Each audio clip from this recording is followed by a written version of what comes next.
So you're leaving a restaurant where you've had a couple of drinks, and all of a sudden you see the police lights behind you, and you're like, oh, geez.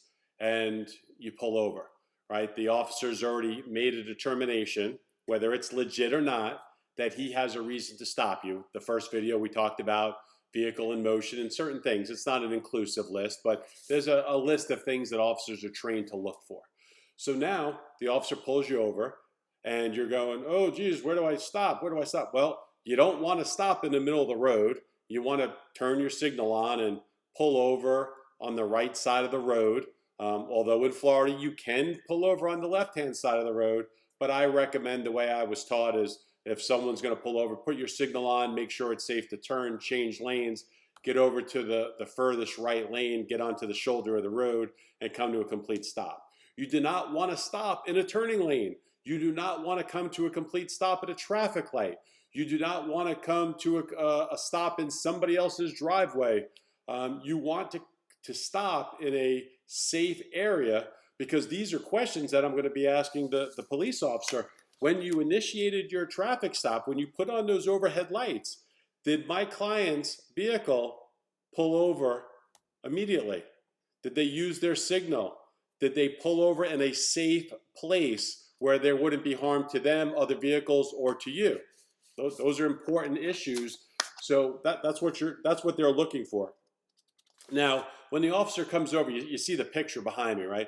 That picture is of an officer, and he's making first contact with someone who he's just pulled over. What is he looking for?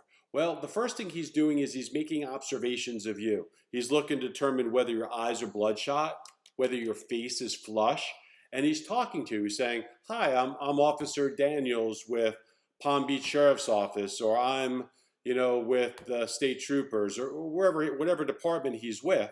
And then he's going to obviously ask you for license, registration, and insurance. And what he's going to do is, as you start to look for those items, right? Obviously your license, it's usually going to be in your back pocket, or it's going to be up on your visor, or it's usually somewhere reasonably easy to find. He's going to, while you're looking for that or acquiring that, he's going to ask you things like, where are you going this evening? Or where are you coming from? Or have you had anything to drink this evening? The one thing that you never want to do is give an admission to drinking. No, I'm not saying to lie to a police officer, but this is a question that you don't have to answer, right? Now, he's asking you for registration insurance. You could say, officer, is it okay if I take my seatbelt off? I believe my license is in my wallet, or officer, my purse is in the back seat. Do you mind if I take my seatbelt off so I can get it? Keep the conversation short, but keep in mind, he is going to be looking for slurred speech, odor of an alcoholic beverage emitting from your breath as he's talking to you. You're going to see an officer when they're considering DUI and they're making those observations, they get real close to your window. They're not supposed to enter the window. A lot of motions on that.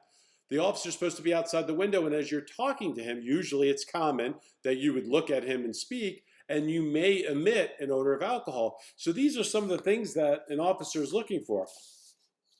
So I'm going to give you a list of how officers are trained. I don't memorize them. I am an instructor, as I mentioned in the other video for NHTSA, but these are things. Difficulty with the controls. So when you come to a complete stop, when the officer walks over to your vehicle, have you placed the vehicle in park? Have you turned the engine off? Have you rolled down the window? Are you fumbling with your driver's license? They always use the word fumbling. I don't like that word, but that's how NHTSA explains it. Are you struggling to get it out of your wallet? Look at these mitts. I got these mitts of hands, right? If I'm trying to get something out of my wallet, I actually struggle because I got these big mitts for hands. But he's going to make that observation. He's not going to say, well, Mr. Foley's a little bit overweight and he's got fat fingers. No, he's going to say he was fumbling to acquire his license or registration or insurance. Whether or not you're repeating his questions. So for instance, license, registration, insurance. Officer, are you asking for my license? What else did you want? Did you want my insurance? That's considered a clue. That is an observation that he makes. It's not a clue. Let me cross that out. It's not a clue. It's an observation that he makes in the totality of his case if he ultimately charges you with DUI. Let's see, slurred speech, slow to respond to officer commands. For instance, sir, please, turn the ignition off. Or do you do that right away? Do you start asking questions? Are you becoming argumentative with him? If he asks you, what's your address after you handed him the ID and you give him a different address? Or for instance, remember I said he may say, where are you heading? And you say home.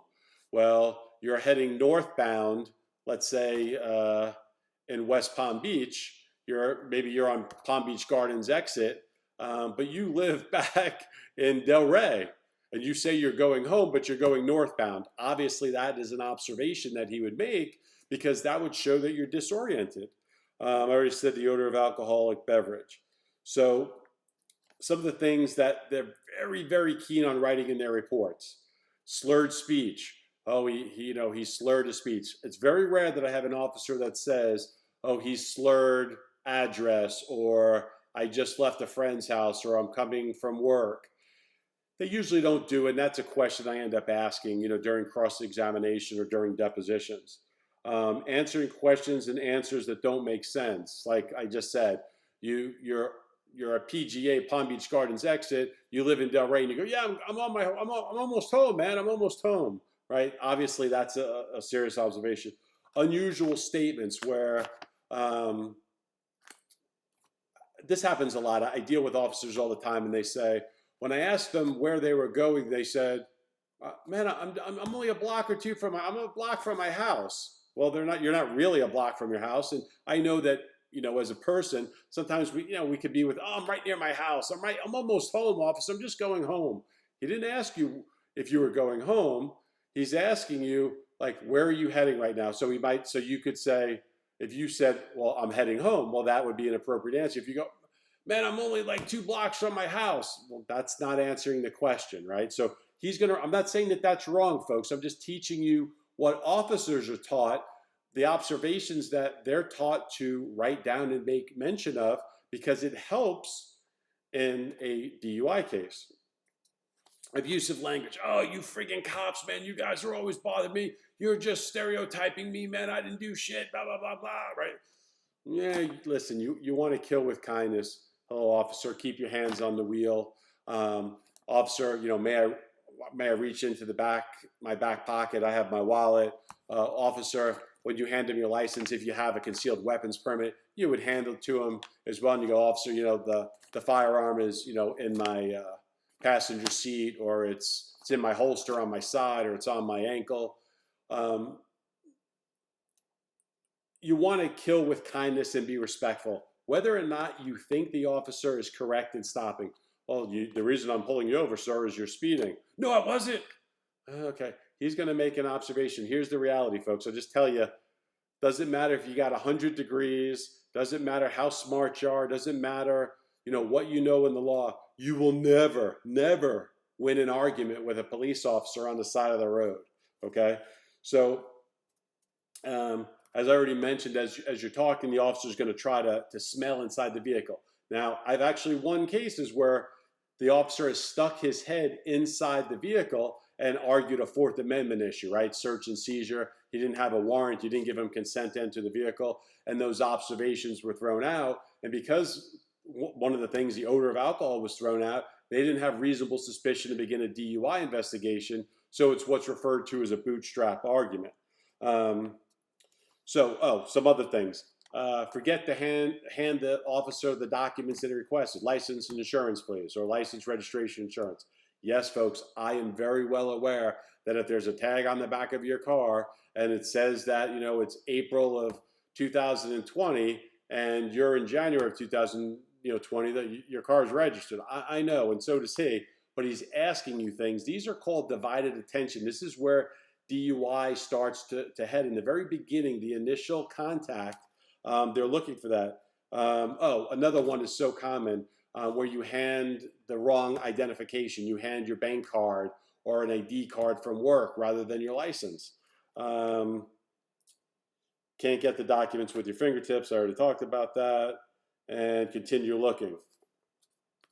The whole purpose of the officer talking to you is to distract you and see if you can promptly answer his questions, right? Give him reasonable responses to the questions that he's asking while you're searching for your driver's license, registration, and insurance.